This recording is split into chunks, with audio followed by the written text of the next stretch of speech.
During the height of the Cold War, Russia was working on a secret scientific mission that, if successful, would have changed the course of history. However, Project 12 Inches was eventually deemed too dangerous. It was shut down, and the scientists involved were to be eliminated. However, 3 of them managed to escape. Present day, a young man named Alan boards a bus and sits behind an elderly gentleman. Suddenly, a man with a gun barges into the bus, calls the old man general, and warns him that the past must be reckoned with. However, Alan quickly draws a weapon and kills the assailant. He orders the general to follow him to a safe place and leads him away. Meanwhile, in Washington, an annual conference by arms dealer John Henderson is taking place. He announces a new project that will enrich investors and position the U.S. as a leader in the industry. Simultaneously in Miami, the leader of a mercenary group, Tabil, arrives and meets with his accomplice, Irina, who has arranged a meeting with the club owner, Misha. The businessman, for a fee, handles sensitive tasks and now reports that his people have found someone in Syria.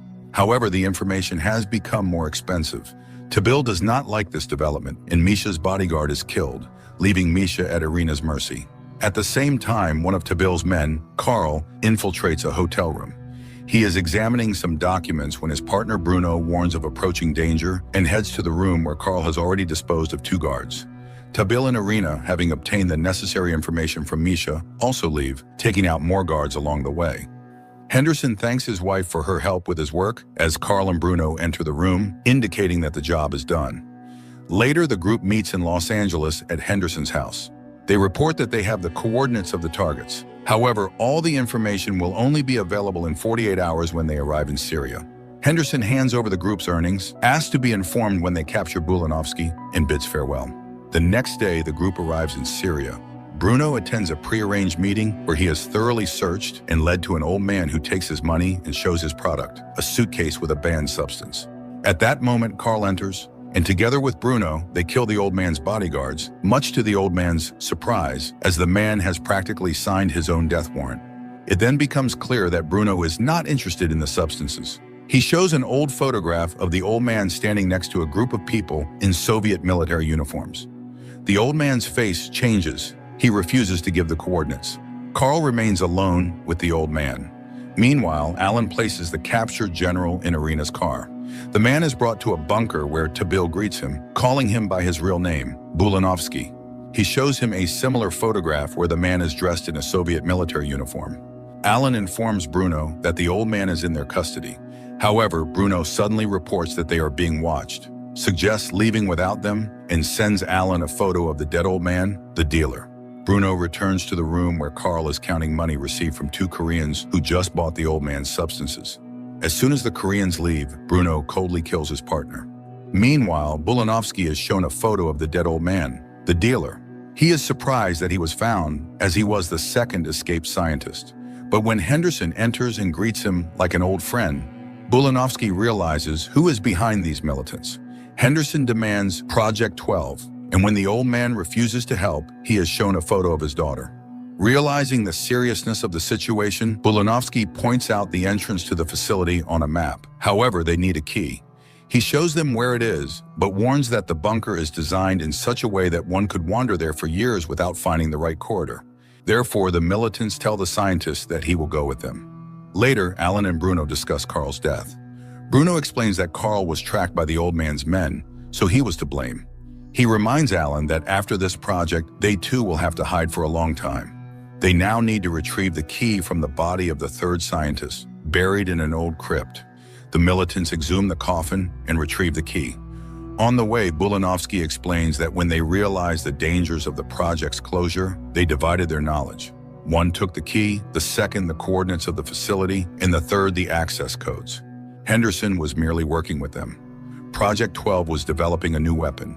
Soon the group reaches the facility, an old abandoned temple in the desert. Bulanovsky opens the doors, revealing a vertical shaft. They secure themselves with ropes and descend into the old bunker. Bulanovsky explains that this machine was built during World War II and employed 600 people. Following signs visible only to him, the group finds an electrical box and the path ahead lights up, impressing them with the quality of Soviet construction. Bulanovsky mentions that there are 3 more exits, but none can be used to transport the prototype. The militants split up. Alan and Irina explore the second exit, while Bulanovsky leads the others to the second sector. Irina reports finding an entrance covered by shrubbery, and Alan plants explosives. However, he overhears conversations in Russian, unable to identify their source.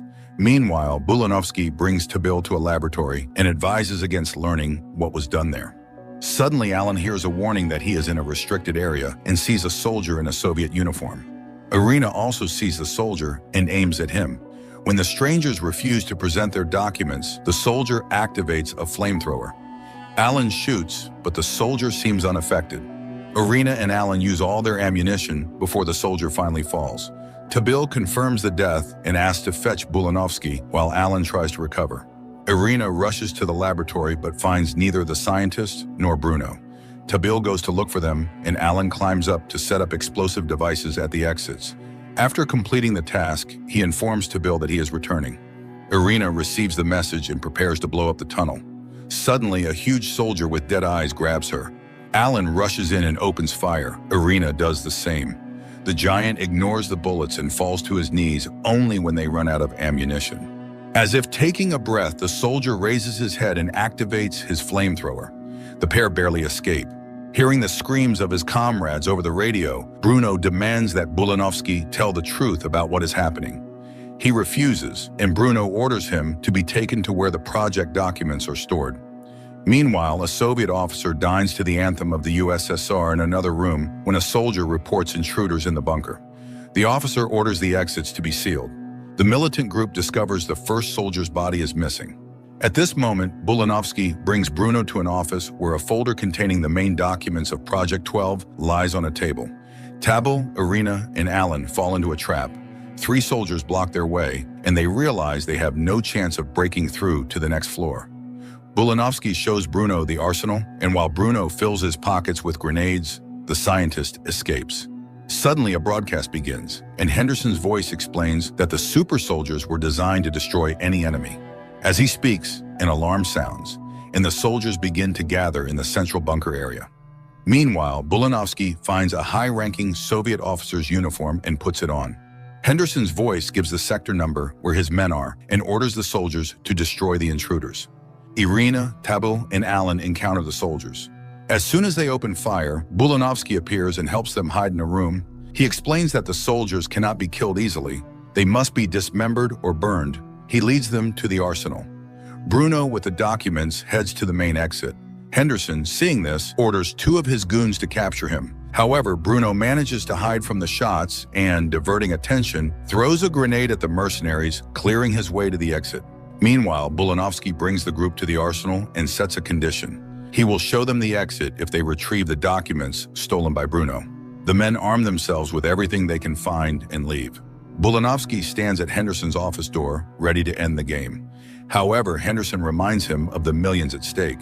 He doesn't care if the world is on the brink of death.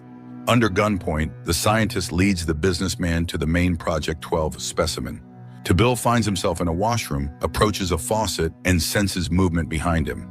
He realizes he is under the gun, but when he turns around, no one is there. Suddenly, from the other side, a mirror shatters, and hands of a Soviet soldier grab and start choking him. Tabil manages to turn his gun and shoots the invisible enemy. Bruno arrives to help, throwing grenades at the soldier.